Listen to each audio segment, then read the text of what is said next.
السلام عليكم.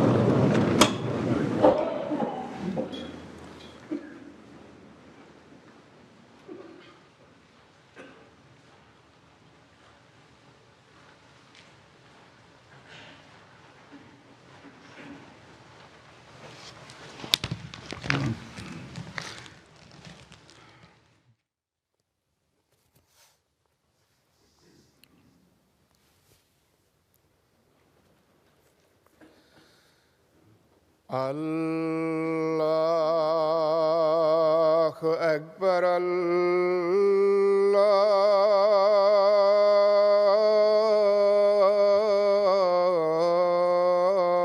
الله أكبر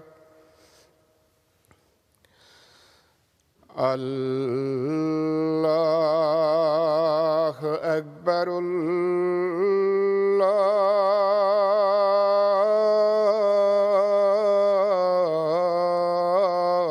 الله أكبر أشهد أن لا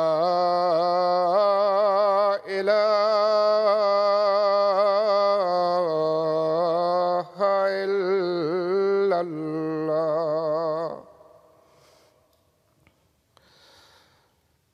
أشهد أن لا إله إلا الله أشهد أن محمدًا رسول الله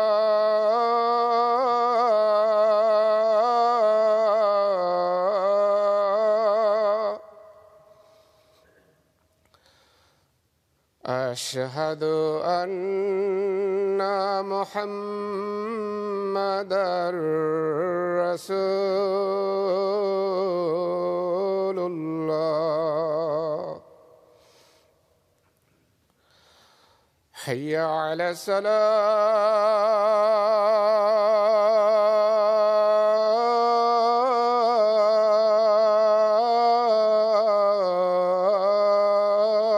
الصلاة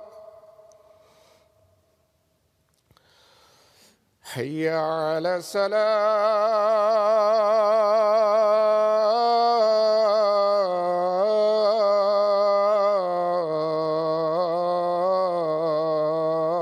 الصلاة حي على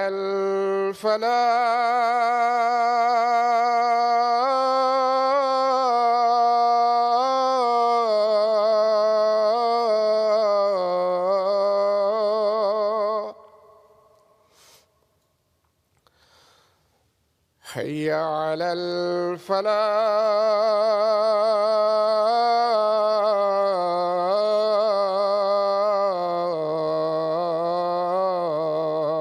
الفلاح الله أكبر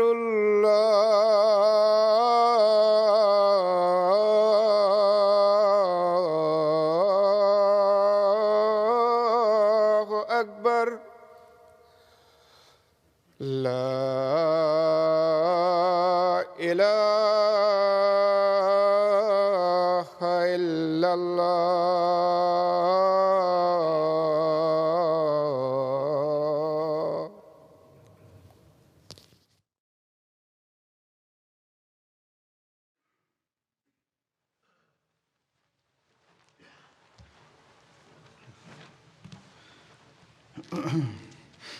السلام عليكم ورحمة الله.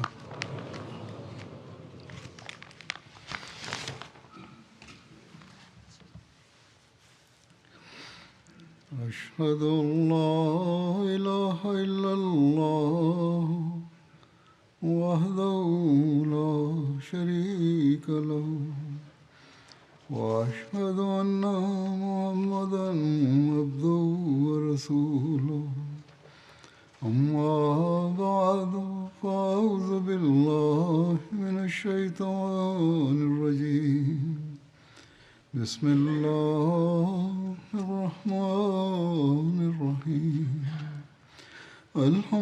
لله رب العالمين الرحمن الرحيم مالك يوم الدين إياك نعبد وإياك نستعين اهدنا الصراط المستقيم صراط الذين أنعمت عليهم غير المغضوب عليهم ولا الضالين.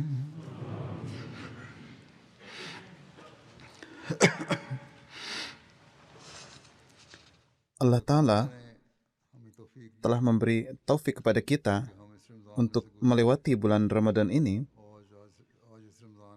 dan hari ini adalah Jumat terakhir.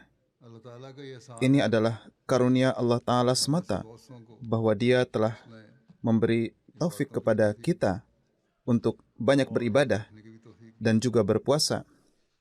Namun, bersamaan dengan ini, kita juga harus memperhatikan bahwa tujuan kita tidak hanya tercapai dengan berpuasa di bulan Ramadan atau dengan beribadah di dalamnya saja. Akan tetapi, Allah Ta'ala telah menasihati kita, telah memberi kita petunjuk bahwa kalian harus menjadi hamba-Nya yang senantiasa beribadah dan berusaha untuk menunaikan hak ibadah kepadanya. Oleh karena itu, pada hari-hari ini, siapa saja yang diberi taufik untuk memberikan perhatian pada solat, memberikan perhatian pada solat berjamaah, memberikan perhatian pada solat sunnah, memberikan perhatian pada membaca Al-Quran, dan juga Allah Ta'ala memberi mereka taufik untuk mengamalkannya. Sekarang menjadi kewajiban mereka untuk terus melanjutkan kebaikan-kebaikan ini. Dan hanya jika kita terus melanjutkan kebaikan-kebaikan ini, kita dapat menjadi orang-orang yang mencapai tujuan yang telah Allah Ta'ala jelaskan sebagai tujuan penciptaan manusia. Dan di zaman ini, kita telah memperbaharui janji itu kepada Rasulullah SAW. Oleh karena itu, kita harus terus melanjutkan upaya sekuat tenaga untuk mengamalkannya. Dan hari ini juga, dan dalam 2 atau 3 hari yang tersisa dari Ramadan ini, kita harus berdoa agar Allah Ta'ala berkat keberkatan bulan Ramadan ini memberi kita taufik untuk terus melanjutkan amalan-amalan ini di masa mendatang, dan agar kita tidak melupakan amalan yang telah kita lakukan sesuai perintah Allah Ta'ala setelah bulan Ramadan berlalu. Karena sabda Rasulullah SAW adalah bahwa seorang mukmin yang sejati adalah orang yang memikirkan solat berikutnya setelah solat yang ia laksanakan, yang memikirkan solat Jumat berikutnya setelah Jumat yang ia laksanakan, yang memikirkan Ramadan berikutnya setelah Ramadan yang ia jalankan. Artinya, ia menunggu kedatangannya agar dapat kembali melakukan ibadah itu. Dan selama masa itu, ia terus melakukan kebaikan-kebaikan yang telah Allah Ta'ala perintahkan. Dan selama itu pula, ibadah-ibadah ini menjadi penebus kesalahan-kesalahan kecil dan dosa-dosa. Rasulullah SAW bersabda, ibadah-ibadah ini menjadi penebusnya. Jadi, sebagaimana bulan Ramadan ini penting, setiap solat dan setiap Jumat juga adalah penting. Tidak benar bahwa hanya Jumat terakhir Ramadan yang penuh berkat. Setiap Jumat itu adalah penuh berkat. Seperti yang saya katakan, pada zaman ini, Allah Ta'ala telah mengutus Hazrat Masih Maud alaihissalam, dan kita diberi taufik untuk menerima beliau. Beliau telah memberikan nasihat yang tak terhitung jumlahnya kepada jemaat beliau tentang bagaimana menjadi muslim sejati, bagaimana benar-benar menjadi hamba Allah Ta'ala, bagaimana menjadi individu umat Rasulullah SAW. Maka kita harus mengingat hal-hal ini. Pada suatu kesempatan, beliau menasihati dengan mengatakan, "Aku telah berulang kali mengatakan kepada jemaatku untuk tidak hanya puas dengan baiat kepadaku. Selama kalian belum mencapai hakikatnya, kalian tidak akan mendapatkan keselamatan. Orang yang puas dengan kulit luar akan tetap terhalangi dari intinya.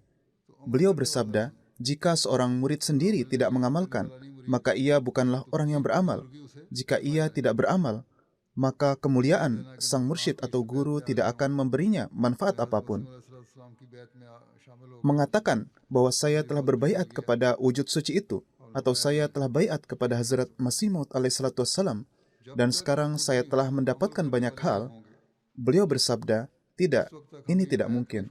Selama kita sendiri tidak mengamalkan, baiat ini tidak akan memberi kita manfaat apapun. Demikian pula, beliau memberikan perumpamaan bahwa seperti seseorang yang pergi ke dokter, dan dokter itu memberi resep, lalu ia mengambil resep itu dan menyimpannya.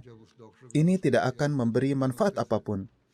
Manfaat hanya akan didapat jika ia mengambil faedah dari resep dokter atau tabib itu, menggunakan pengobatannya dan meminum obat-obatnya. Oleh karena itu, beliau bersabda, aku telah menulis sebuah buku yaitu Bahtera Nuh. Bacalah Bahtera Nuh itu berulang kali. Di dalamnya terdapat nasihat-nasihat untuk kalian. Dan ketika kalian membacanya berulang kali, mengamalkan nasihat-nasihatnya, kemudian berusaha untuk membentuk kehidupan kalian sesuai dengannya, maka ketika kalian melihat perintah-perintah yang tertulis di dalamnya, yang sesuai dengan perintah-perintah Allah Ta'ala dan Rasul-Nya Sallallahu Alaihi Wasallam, maka itulah kehidupan kalian yang berhasil, dan itulah hal yang akan memberi manfaat kepada kalian dalam baiat. Beliau bersabda, Allah Ta'ala berfirman, orang yang beruntung adalah orang yang menyucikan dirinya, yaitu Qad aflaha man zakkaha. Barang siapa yang menyucikan jiwanya, dia telah mencapai tujuannya. Hanya ketika kalian mengamalkannya, maka kalian akan mendapatkan manfaat. Beliau memberikan contoh dengan bersabda, ada ribuan pencuri, pezina, orang jahat, pemabuk, penjahat, dan mereka yang mengaku bahwa mereka termasuk umat Rasulullah SAW. Tetapi apakah mereka sebenarnya seperti itu? Apakah mereka berhak disebut sebagai umat Rasulullah SAW? Beliau bersabda, sama sekali tidak. Ini tidak mungkin. Umat beliau hanyalah orang yang sepenuhnya mengikuti ajaran beliau. Dan jika tidak mengikuti ajaran beliau, maka orang itu tidak bisa disebut sebagai umat. Ini adalah hal yang mencemarkan nama baik Rasulullah SAW. Maka kita harus selalu mengingat hal-hal ini, bahwa kita harus membentuk amalan kita sesuai dengan ajaran Islam yang merupakan perintah-perintah Allah Ta'ala yang telah disampaikan kepada kita oleh Rasulullah SAW, dan yang pada zaman ini telah diingatkan kepada kita oleh Hazrat Masih Maud alaihissalatu wassalam. Beliau bersabda di suatu tempat, jika kalian telah bergabung dengan jemaat ini, maka amalkanlah ajarannya. Beliau bersabda, setelah bergabung dengan jemaat, kesulitan-kesulitan juga datang. Jika tidak ada kesulitan, maka bagaimana mungkin ada pahala? Beliau bersabda, Nabi SAW telah menanggung penderitaan selama 13 tahun di Mekah, dan kalian bahkan tidak mengetahui kesulitan-kesulitan apa yang dilalui beliau pada zaman itu. Jadi selalu ingatlah bahwa kesulitan-kesulitan memang datang, tetapi ketika kesulitan-kesulitan ini menimpa para sahabat di Mekah dan juga Rasulullah SAW, pada saat itu pun Rasulullah SAW mengajarkan kesabaran. Dan kita lihat apa hasilnya. Hasilnya adalah bahwa pada akhirnya musuh pun binasa. Beliau bersabda, kalian akan melihat bahwa orang-orang jahat ini yang menentang kalian juga tidak akan terlihat lagi pada saat itu. Saat ini pun keadaannya sama. Allah Ta'ala telah bertekad untuk menyebarkan jemaat ini di dunia. Beliau bersabda, orang-orang ini menyakiti kalian karena melihat kalian sedikit, tetapi ketika jemaat menjadi besar, mereka akan diam dengan sendirinya. Inilah prinsip yang selalu berlaku di dunia. Inilah sejarah jemaat para nabi yang telah kita lihat. Beliau bersabda, jika Allah Ta'ala menghendaki, orang-orang ini tidak akan menyakiti, dan orang-orang yang menyakiti tidak akan lahir. Tetapi Allah Ta'ala ingin mengajarkan kesabaran melalui mereka. Allah Ta'ala adalah pemilik segala kekuatan, Dia dapat menahan tangan para penindas itu, tetapi dia juga ingin menguji kita, seberapa sabar kita, dan seberapa besar hubungan yang kita jalin dengan Allah Ta'ala. Apakah ibadah kita hanya di bulan Ramadan saja, yang dilakukan karena Allah Ta'ala? Apakah kita ingin menjadikan ibadah-ibadah ini sebagai bagian dari kehidupan kita secara tetap? Dan apakah kita sedang melakukannya? Jika tidak, maka tidak ada artinya sama sekali. Jika kita melakukannya, maka dengan sabar kita juga rida terhadap rida Allah Ta'ala dan juga berdoa, maka Allah Ta'ala akan menyelamatkan kita dari musuh-musuh. Kemudian kalian akan melihat bagaimana Allah Ta'ala menyelamatkan kalian dari kesulitan-kesulitan ini. Beliau bersabda, kesabaran juga merupakan suatu ibadah. Kesabaran juga merupakan suatu ibadah. Allah Ta'ala berfirman, orang-orang yang sabar akan mendapatkan balasan yang tak terhitung jumlahnya. Artinya, mereka akan mendapatkan anugerah pahala yang tidak terbatas. Pahala ini hanya untuk orang-orang yang sabar. Allah Ta'ala tidak menjanjikan hal ini untuk ibadah lainnya. Ketika seseorang menjalani kehidupan dalam sebuah jemaat, ketika ia ditimpa kesulitan demi kesulitan, pada akhirnya Tuhan Sang Pelindung akan merasa cemburu dan menghancurkan orang yang menyakiti. Artinya, kemudian akan timbul gejolak tinggi ilahi ketika kita bersabar, tunduk di hadapannya dan berdoa. Beberapa orang terkadang menunjukkan ketidaksabaran. Memang benar, banyak kesulitan yang sedang terjadi di beberapa tempat, khususnya di Pakistan. Tetapi Allah Ta'ala menaruh harapan ini dari kita, dan Hazrat Masih Maud alaihissalam telah memerintahkan kita untuk bersabar. Bukan hanya bahwa kita telah berdoa di bulan-bulan Ramadan ini, tetapi jika kita menjadikan doa-doa ini dan amal-amal saleh ini sebagai bagian tetap dari kehidupan kita, maka barulah kita akan mendapatkan manfaat. Beliau bersabda dengan penuh keyakinan, jemaat kita berada dalam perlindungan Allah Ta'ala, dan iman menjadi kuat dengan menanggung penderitaan. Tidak ada yang dapat menyerupai kesabaran. Jadi, inilah hal-hal yang harus kita ingat. Dan dengan ini, insya Allah kita akan terus maju, dan musuh tidak akan pernah bisa menciptakan hambatan dalam pekerjaan kita. Mereka tidak akan pernah bisa menciptakan hambatan dalam rencana-rencana kita. Namun syaratnya adalah kita harus memiliki amal saleh dan kita harus melakukan segala sesuatu demi keridhaan Allah Ta'ala. Beliau bersabda, sekarang janganlah kalian menghadap dunia, melainkan hadapkanlah diri kalian kepada wujud Allah Ta'ala. Dan ketika kalian menghadapkan diri kepada Allah Ta'ala, maka lihatlah bagaimana Allah Ta'ala menciptakan kemudahan-kemudahan bagi kalian. Kemudian, sambil menasihati tentang ketakwaan, beliau bersabda, sejarah menunjukkan bahwa pada masa-masa awal, seorang Muslim sejati harus bersabar. Para sahabat mengalami masa seperti itu ketika mereka harus bertahan hidup dengan memakan dedaunan. Terkadang bahkan sepotong roti pun tidak tersedia.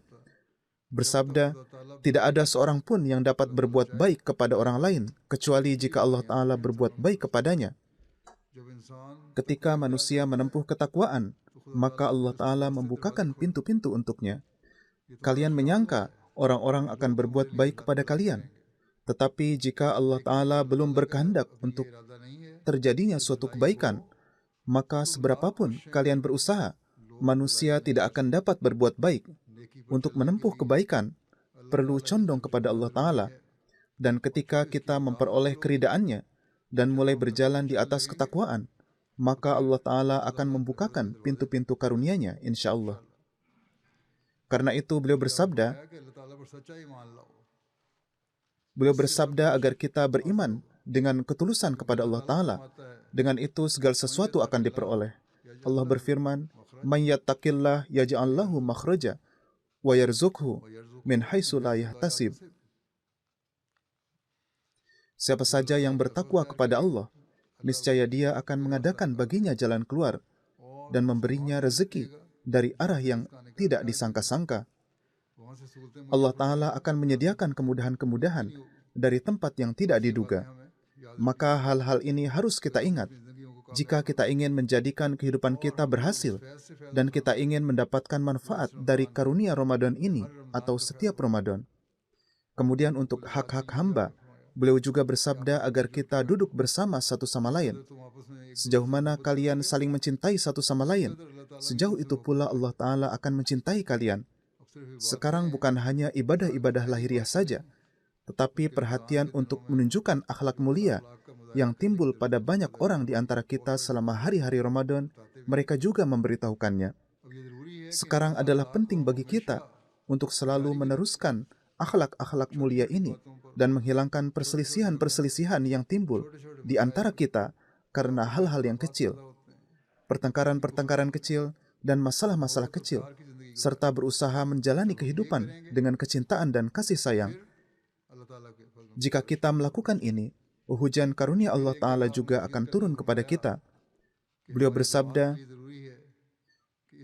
kita harus menjalankan ketakwaan di zaman yang penuh gejolak ini, ketika angin kesesatan, kelalaian, dan penyimpangan bertiup dari segala arah. Lihatlah, saat ini tidak ada sarana yang tidak digunakan untuk mengarahkan pada kesesatan. Segala jenis media dan segala upaya sedang dilakukan. Pada saat ini, keadaan inilah yang sedang terjadi. Orang-orang duniawi telah mulai menggunakan setiap sarana untuk mengarahkan pada kesesatan, mengarahkan pada penyimpangan dan kelalaian, serta menjauhkan manusia dari Allah Ta'ala. Di masa seperti ini, tugas kita yang telah mengakui bahwa kita telah menerima Hazrat Masih Maud alaihissalatu wassalam untuk pembaharuan agama di zaman ini dan untuk kebangkitan kedua Islam adalah berusaha menghindari hal-hal tersebut. Periksalah diri kita sendiri. Berapa banyak di antara kita yang menghindari hal-hal itu? Kita harus menilai diri kita, baik pemuda, orang dewasa, wanita maupun anak-anak. Beliau bersabda, keadaan dunia saat ini adalah bahwa tidak ada keagungan terhadap perintah-perintah Allah Ta'ala. Tidak ada perhatian terhadap hak-hak dan wasiat-wasiat Allah Ta'ala. Apakah Allah Ta'ala telah memberikan nasihat-nasihat? Tidak ada yang peduli akan hal itu. Beliau bersabda, ada perhatian yang berlebihan dalam urusan dunia dan pekerjaannya. Jika kita memeriksa diri kita sendiri, maka di dalam diri kita pun terdapat hal-hal yang sama, yaitu terlalu terlibat dalam urusan-urusan duniawi, terkadang lupa mengerjakan sholat, terkadang tidak peduli terhadap sholat Jumat, terkadang tidak memperhatikan amalan-amalan baik lainnya, berusaha merampas hak orang lain untuk mendapatkan hak sendiri. Maka hal-hal seperti ini tidak dapat mendekatkan kita kepada Allah Ta'ala. Jadi, sebagaimana kita berdoa di bulan Ramadan agar Allah Ta'ala memberi kita taufik untuk berbuat kebaikan, maka di sisi lain kita juga harus mengamalkan hal-hal yang telah Allah Ta'ala beritahukan kepada kita. Beliau bersabda, orang-orang terlalu sibuk dengan urusan duniawi. Jika ada kerugian duniawi, mereka mulai berteriak dan menangis. Dan untuk menghindari kerugian duniawi, seperti yang telah saya sampaikan sebelumnya, mereka mengabaikan hak-hak Allah Ta'ala dengan mengatakan, tidak masalah apakah hak Allah Ta'ala terpenuhi atau tidak. Yang penting, tidak ada kerugian duniawi padanya. Mereka tidak memperhatikan hal-hal yang telah Allah Ta'ala firmankan. Mereka tidak menunaikan hak-hak orang lain. Mereka terlibat dalam persidangan, bahkan dalam kasus-kasus yang salah. Kemudian untuk menjatuhkan satu sama lain, mereka melakukan hal ini juga, yaitu mereka memberikan dalil-dalil yang salah, yang tidak jujur. Mereka menyajikan bukti-bukti palsu atas permintaan pengacara. Mereka menghadirkan saksi-saksi palsu. Dalam keadaan seperti ini, bagaimana mungkin Allah Ta'ala akan membantu kita? Jika kita ingin mendapatkan dukungan Allah Ta'ala, maka adalah penting bagi kita untuk memberikan perhatian pada kebaikan dan berusaha mengamalkan perintah-perintah Allah Ta'ala. Beliau bersabda, selama seseorang lemah, ia tidak berani berbuat dosa dan tidak melakukannya selama masih dalam keadaan lemah. Mereka cenderung kembali kepada Allah Ta'ala. Namun ketika ada kesempatan, mereka segera kembali melakukan kebohongan dan dosa. Ketika muncul kemudahan dan kelapangan, mereka lupa bahwa Allah Ta'ala telah memberi mereka kemudahan dan kelapangan, dan lupa bagaimana keadaan mereka sebelumnya. Rasa syukur kepada Allah Ta'ala adalah dengan terus-menerus melakukan kebaikan itu, dan tidak pernah berusaha merampas hak Allah dan hamba-hambanya yang merupakan kebaikan-kebaikan kita ketika kita lemah. Jika kita merampas hak itu karena tidak ada ketakwaan yang sejati. Beliau bersabda, jika ada ketakwaan yang sejati, maka manusia tidak akan melakukan perbuatan-perbuatan buruk seperti itu. Beliau bersabda, sebagian besar hadis masih ada, dan berkat-berkatnya juga ada, tetapi tidak ada iman dan amalan nyata dalam hati. Ada beberapa orang yang berbicara tentang hadis dan Al-Quran, tetapi keadaan amal dan iman mereka tidak cukup untuk mengamalkan hal-hal tersebut. Beliau bersabda, Allah Ta'ala telah mengutusku agar hal-hal ini muncul kembali. Ketika Allah melihat bahwa medan ini kosong, maka gejolak tinggi ketuhanannya sama sekali tidak menghendaki bahwa medan ini tetap kosong dan orang-orang tetap jauh darinya. Oleh karena itu, sekarang Allah Ta'ala ingin menciptakan umat baru yang hidup keimanannya. Karena itu, tabligh kita adalah agar kehidupan yang bertakwa dapat diraih. Jadi, kita telah menjadi umat baru, telah masuk ke dalam baiat Hazrat Masih Maud alaihissalam. Maka kita harus dan seyogianya menjalani kehidupan yang bertakwa. Kemudian beliau bersabda, takwa bukanlah sesuatu yang dapat diperoleh manusia hanya dengan mengucapkan di mulut saja, karena dalam hal ini setan menggelincirkan orang-orang yang bertakwa. Setan menyesatkan orang-orang yang bertakwa juga. Perumpamaannya seperti yang beliau berikan contohnya. Jika sedikit gula diletakkan di suatu tempat, maka semut-semut yang tak terhitung banyaknya akan berdatangan ke sana. Jika ada sesuatu yang manis yang diletakkan di suatu tempat, gula atau manisan, maka semut-semut akan berdatangan ke sana.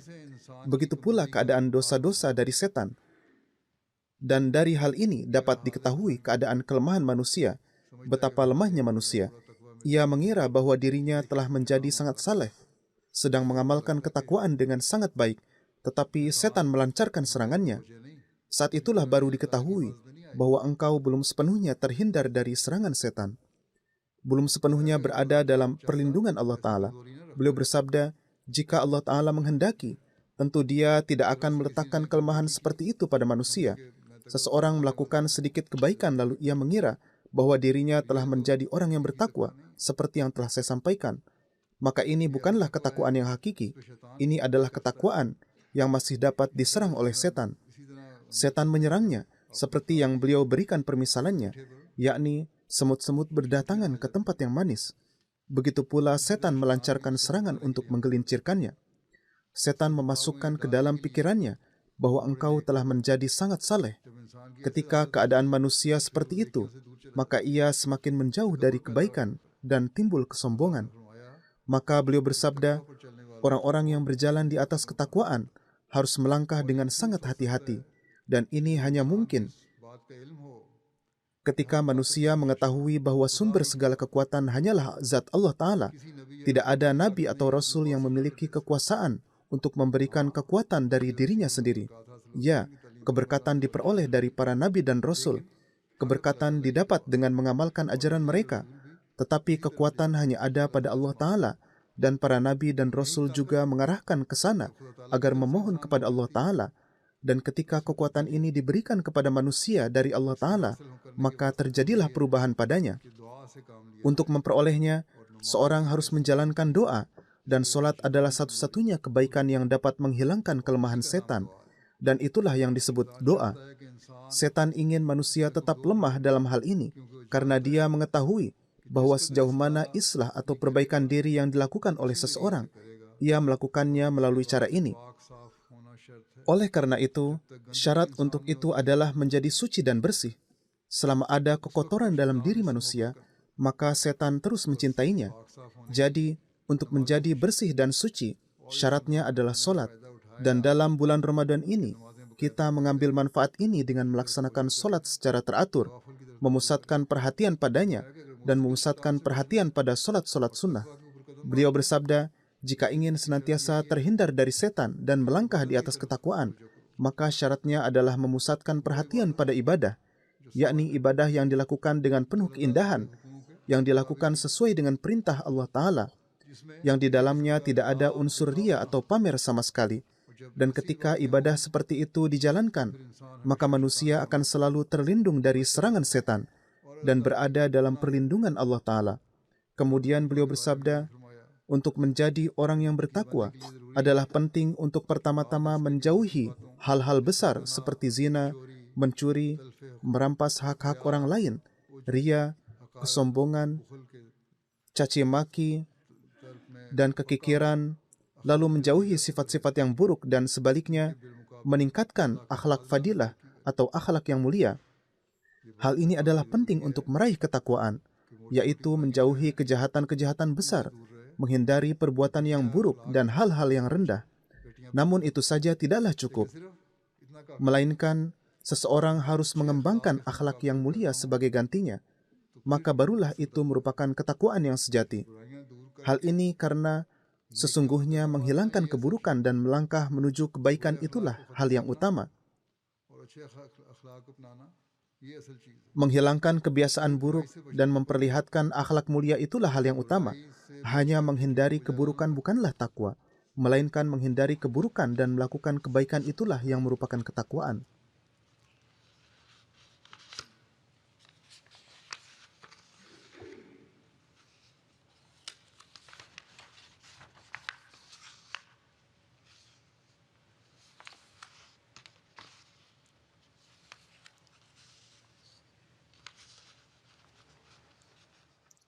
Kemudian, selain itu, hal-hal apa lagi yang termasuk dalam kebaikan? Bersikap baik terhadap orang lain, menunjukkan akhlak yang mulia, bersikap penuh kasih sayang, menunjukkan kesetiaan dan ketulusan yang sejati kepada Allah Ta'ala, dan berusaha meraih derajat yang terpuji, seraya melakukan pengkhidmatan, berusaha agar manusia mendapatkan taufik untuk melakukan perbuatan-perbuatan yang diridai Allah Ta'ala dan yang layak dipuji. Dengan hal-hal inilah seseorang disebut bertakwa. Beliau bersabda, orang-orang yang memiliki sifat-sifat inilah yang bertakwa. Kemudian beliau bersabda, ketika orang-orang menjadi seperti ini, maka Allah Ta'ala menjadi pelindung mereka, karena Allah Ta'ala berfirman, La khaufun alaihim walahum yahzanun. Tidak ada ketakutan atas mereka dan tidak pula mereka bersedih hati. Kemudian dia berfirman, wa huwa yatawallas shalihin. Dan dia melindungi orang-orang yang saleh. Dalam sebuah hadis mulia disebutkan, Allah Ta'ala menjadi tangan mereka yang dengannya mereka memegang, menjadi mata mereka yang dengannya mereka melihat, menjadi telinga mereka yang dengannya mereka mendengar, menjadi kaki mereka yang dengannya mereka berjalan. Dalam sebuah hadis lain juga disebutkan, barang siapa memusuhi waliku, aku berkata kepadanya, bersiaplah untuk menghadapiku. Kemudian di tempat lain dia berfirman, ketika seseorang menyerang wali Allah, maka Allah Ta'ala menyerangnya seperti seekor singa betina yang anaknya dirampas. Ia menyerang dengan murka. Beliau bersabda, rahmat Allah Ta'ala diperoleh dengan cara demikian. Ketika manusia melangkah menuju Allah Ta'ala, maka langkah Allah Ta'ala juga mendekat. Rahmat Allah Ta'ala tidak menyertai setiap orang. Oleh karena itu, bagi mereka yang disertai dengan rahmatnya, maka hal itu menjadi tanda bagi mereka. Sekarang, tanda-tanda yang terbanyak adalah ditunjukkan oleh Rasulullah SAW. Musuh-musuh melakukan berbagai upaya untuk menggagalkan beliau, namun tidak ada yang berhasil. Bahkan rencana-rencana untuk membunuh Rasulullah SAW pun dibuat, tetapi pada akhirnya gagal. Beliau bersabda, jagalah kesinambungan, rasa kecintaan dan keagungan Allah Ta'ala dalam hatimu, dan untuk itu tidak ada cara yang lebih baik daripada solat. Hal yang utama adalah, persembahkanlah amalan-amalan kita di hadapan Allah Ta'ala dan tunaikanlah hak ibadah kepadanya. Dan untuk itu, beliau bersabda, bahwa hal yang paling utama adalah solat, maka kita tengah melewati Ramadan, kita tengah menjalani solat-solat, kita tengah menjalani kebaikan-kebaikan. Sekarang, untuk menarik rahmat Allah Ta'ala adalah penting untuk menjadikan semua itu bagian yang senantiasa ada dalam kehidupan kita. Tanpa itu tidak ada jalan lain lagi. Beliau bersabda, puasa hanya datang setahun sekali. Zakat adalah wajib dibayarkan oleh orang yang memiliki harta. Tidak semua orang wajib membayar zakat. Ini juga merupakan suatu kebaikan. Tetapi solat adalah kewajiban yang harus dilaksanakan 5 waktu sehari oleh setiap orang dari segala kalangan, baik kaya maupun miskin, tua maupun muda. Janganlah pernah meninggalkan solat. Lakukanlah solat berulang kali dan dengan penuh perhatian, seolah-olah engkau berdiri di hadapan Zat yang Maha Kuasa, yang jika berkehendak, Dia dapat langsung mengabulkan doamu saat itu juga. Hendaknya memiliki keyakinan yang kokoh bahwa engkau sedang berdiri di hadapan Allah Ta'ala. Dia adalah Maha Kuasa. Jika Dia menghendaki, Dia dapat mengabulkan doamu seketika itu juga. Para penguasa dunia membutuhkan perbendaharaan dan mereka khawatir harta mereka akan kosong. Mereka terus-menerus khawatir akan kemiskinan. Perbendaharaan mereka memang terisi, namun mereka juga khawatir jika terus membelanjakannya secara boros, maka harta mereka akan kosong. Saat ini di dunia barat, keadaan orang-orang yang menganggap diri mereka sangat kaya adalah seperti ini. Mereka berpikir bahwa mereka memiliki banyak kekayaan yang tidak akan habis. Namun kini situasinya sangatlah buruk. Ekonomi mereka sedang menuju kehancuran. Inflasi meningkat, nilai rupiah menurun, nilai pon menurun, nilai dolar menurun, dan kekacauan timbul. Mereka menjadi khawatir sehingga mereka telah memberlakukan banyak pembatasan. Namun, perbendaharaan Allah Ta'ala adalah selalu penuh. Ketika manusia berdiri di hadapannya, yang dibutuhkan hanyalah keimanan atau keyakinan. Keyakinan bahwa Allah Ta'ala memiliki segala kekuatan dan perbendaharaannya selalu penuh dan akan tetap penuh. Ketika keyakinan ini ada, barulah seseorang memohon kepadanya. Kemudian Allah Ta'ala memiliki kekuasaan untuk mengabulkan dan memberikan jawaban atas doa-doa itu saat itu juga. Beliau bersabda, seseorang harus yakin bahwa ia sedang berdiri di hadapan Zat yang Maha Mendengar, Maha Mengetahui, Maha Waspada dan Maha Kuasa. Jika Tuhan menyayangi seseorang, maka Dia akan memberi saat itu juga. Berdoalah kepadanya dengan penuh tadaru atau kerendahan, tanpa pernah merasa putus asa atau berprasangka buruk. Jika seseorang melakukan hal ini, ia akan segera melihat banyak karunia demi karunia Allah Ta'ala. Jika manusia menciptakan keadaan seperti itu, maka ia akan memperoleh karunia-karunia Allah Ta'ala dan bahkan ia akan berjumpa dengan Allah. Inilah cara yang harus diikuti. Namun, doa orang yang zalim dan fasik tidak akan dikabulkan karena ia acuh tak acuh terhadap Allah Ta'ala. Jika seorang anak tidak peduli pada ayahnya dan durhaka, maka ayahnya tidak akan peduli padanya. Lalu mengapa Allah harus peduli? Kemudian beliau bersabda, jemaat kita harus menjalin hubungan yang tulus dengan Allah Ta'ala dan berusaha untuk membawa kekuatan keimanan mereka ke tingkat keyakinan. Inilah tujuan yang untuknya aku telah datang. Dan jika kalian tidak berusaha untuk mencapai tujuan ini, beliau bersabda, tidak ada manfaat berbaiat kepadaku.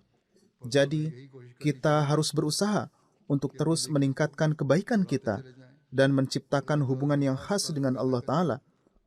Inilah tujuan hidup kita, dan inilah hal yang akan bermanfaat bagi kemajuan jemaat. Inilah yang akan melindungi kita dari kesulitan dan musibah. Dan dengan ini, jemaat insya Allah akan terus maju hingga mencapai tujuan yang telah dijanjikan Allah Ta'ala. Beliau bersabda,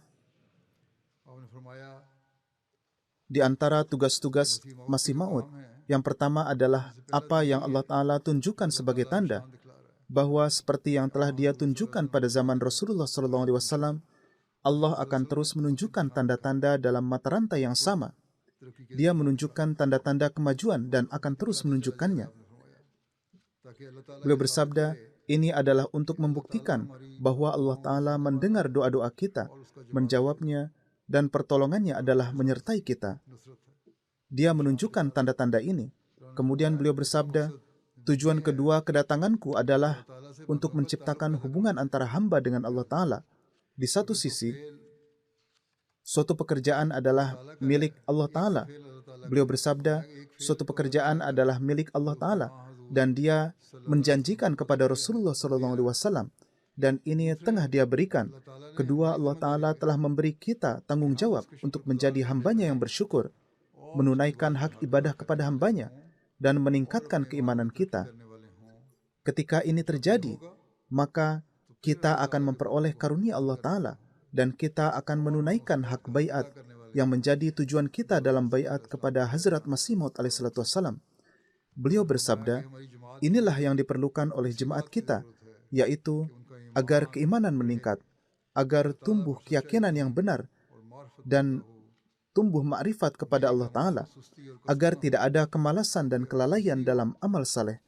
Karena jika ada kemalasan, maka berwudu pun terasa seperti musibah, apalagi sholat tahajud. Jika kekuatan amal saleh tidak tumbuh dan tidak ada semangat untuk musabaqah bil khairat atau berlomba dalam kebaikan, maka menjalin hubungan denganku menjadi sia-sia. Jika tidak menciptakan perubahan dalam diri sendiri, tidak menumbuhkan semangat untuk melakukan kebaikan-kebaikan, tidak menumbuhkan semangat untuk beribadah kepada Allah Ta'ala, dan menunjukkan akhlak yang tinggi, maka tidak ada manfaatnya bergabung dalam baiat kepadaku. Beliau bersabda, yang masuk ke dalam jemaat kami hanyalah orang yang menjadikan ajaran kami sebagai pedoman hidupnya dan mengamalkannya sesuai dengan kemampuan dan usahanya. Namun, orang yang hanya menyandang nama tanpa mengamalkan ajaran, hendaknya ia ingat bahwa Allah Ta'ala berkehendak untuk menjadikan jemaat ini sebagai jemaat yang khas dan istimewa. Dan seseorang tidak bisa tetap berada dalam jemaat hanya dengan mendaftarkan namanya saja. Suatu saat pasti akan tiba waktunya ia terpisah dari jemaat karena nasib buruknya, dan ia akan terpisah. Oleh karena itu, sebisa mungkin sesuaikanlah amal perbuatan kalian dengan ajaran yang diberikan. Beliau bersabda, amal perbuatan itu seperti sayap. Tanpa amal perbuatan, manusia tidak bisa terbang untuk mencapai derajat-derajat kerohanian. Seperti burung-burung yang terbang di udara dengan sayap-sayapnya, amal perbuatan juga diperlukan untuk meningkatkan derajat rohani. Dengan amal perbuatan, manusia dapat terbang ke atas dan mendekat kepada Allah Ta'ala. Manusia tidak dapat terbang untuk mencapai tingkatan rohani dan tidak dapat meraih tujuan-tujuan luhur yang Allah Ta'ala telah letakkan di bawahnya tanpa amal perbuatan. Beliau bersabda, burung-burung memiliki pemahaman dan akal. Jika mereka tidak menggunakan akal dan pemahaman yang telah Allah Ta'ala letakkan dalam tabiat dan fitrah mereka, maka pekerjaan-pekerjaan yang biasa mereka lakukan tidak akan terlaksana. Misalnya, jika lebah madu tidak memiliki pemahaman, ia tidak akan dapat menghasilkan madu. Demikian pula, merpati pengantar surat yang dulu banyak digunakan untuk mengirim pesan, harus menggunakan pemahamannya sampai batas tertentu. Mereka menempuh perjalanan yang sangat jauh untuk mengantar surat. Demikianlah, burung-burung dapat melakukan pekerjaan-pekerjaan yang menakjubkan.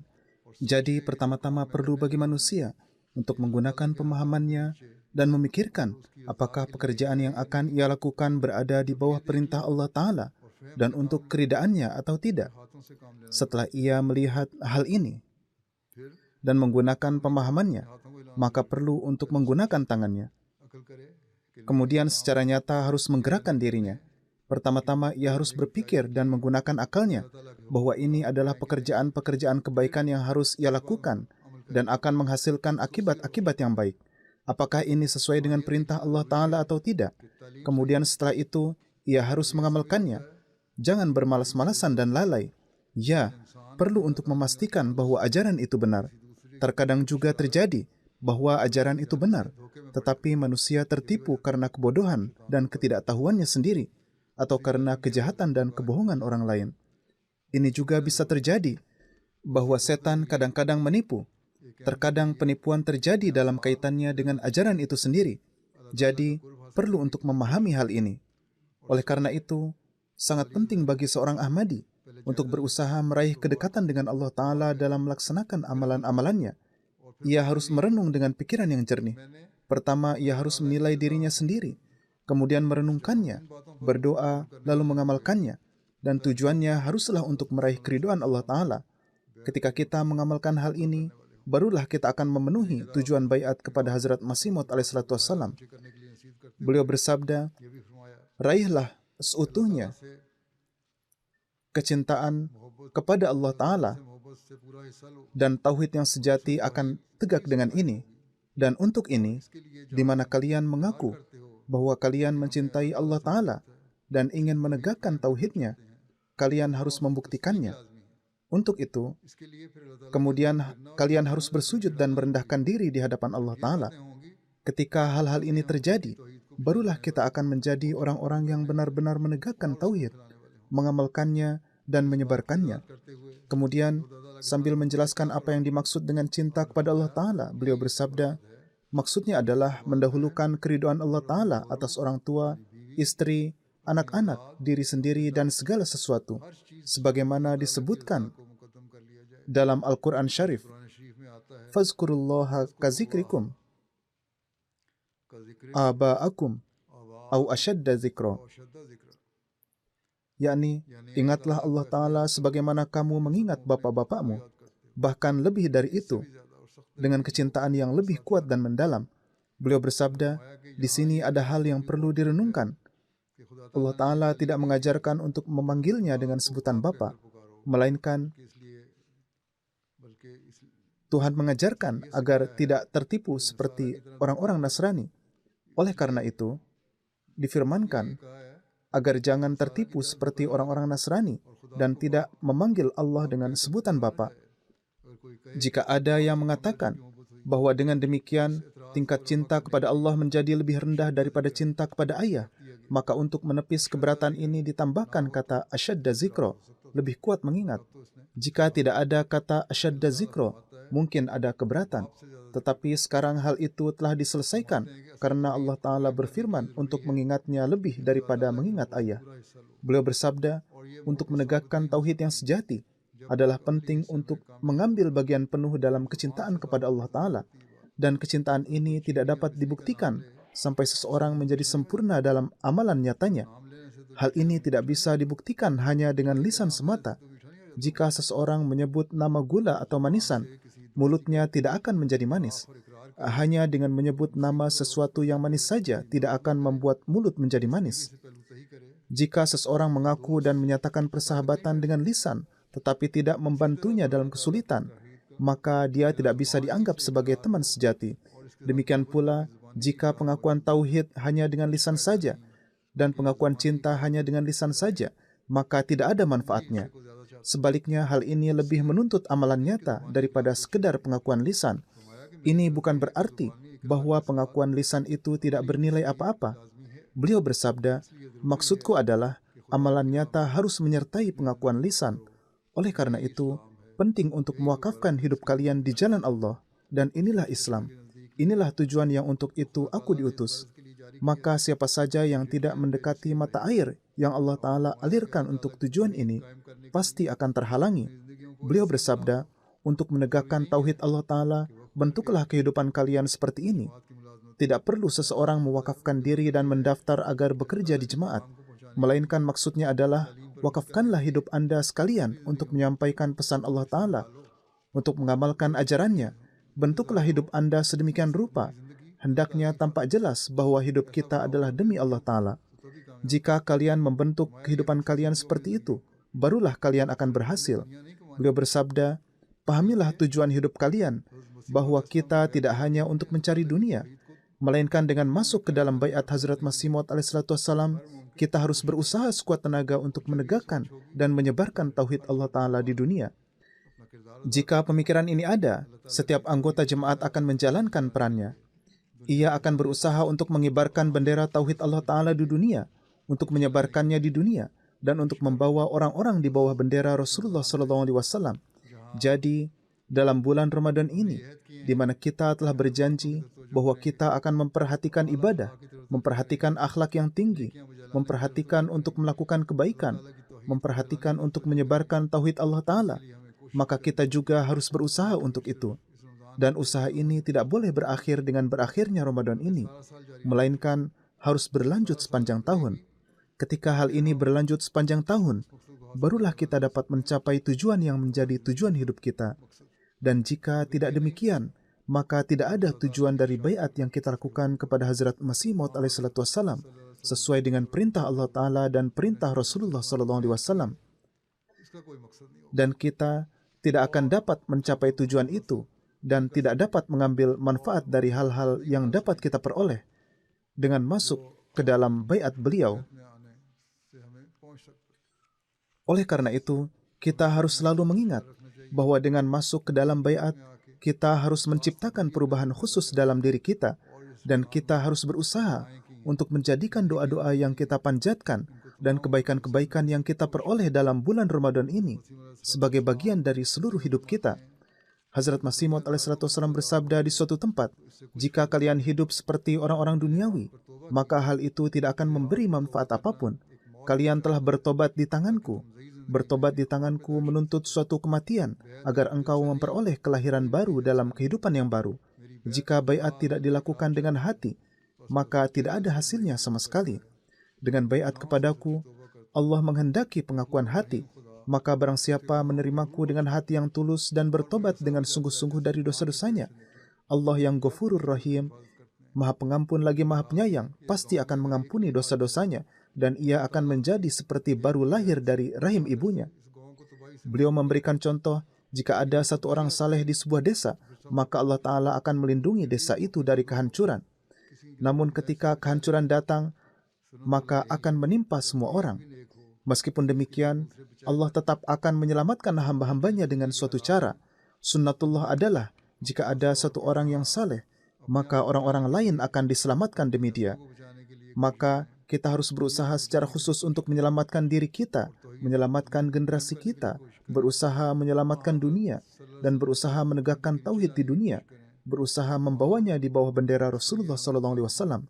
Untuk itu, kita harus menciptakan perubahan khusus dalam diri kita secara tetap dan menjadikan doa-doa yang terus-menerus sebagai bagian dari kehidupan kita, sehingga kita dapat melindungi diri kita sendiri dan juga melindungi dunia.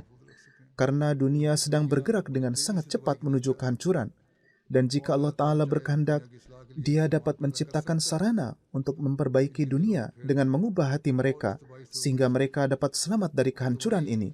Dan jika kehancuran memang harus terjadi, maka semoga Allah Ta'ala menyelamatkan orang-orang mukmin dan orang-orang yang beriman darinya.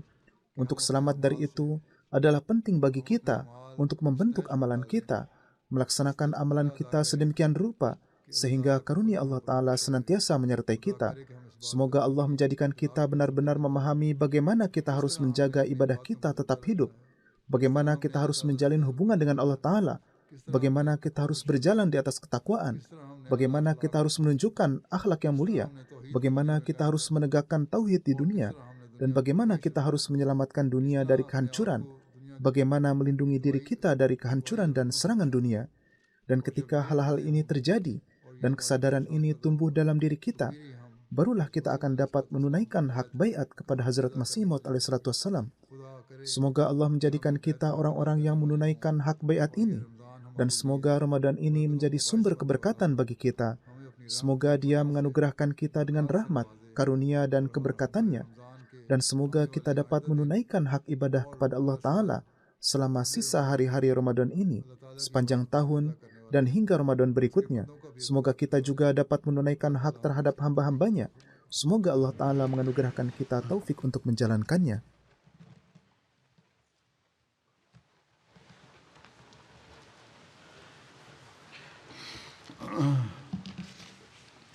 Alhamdulillah,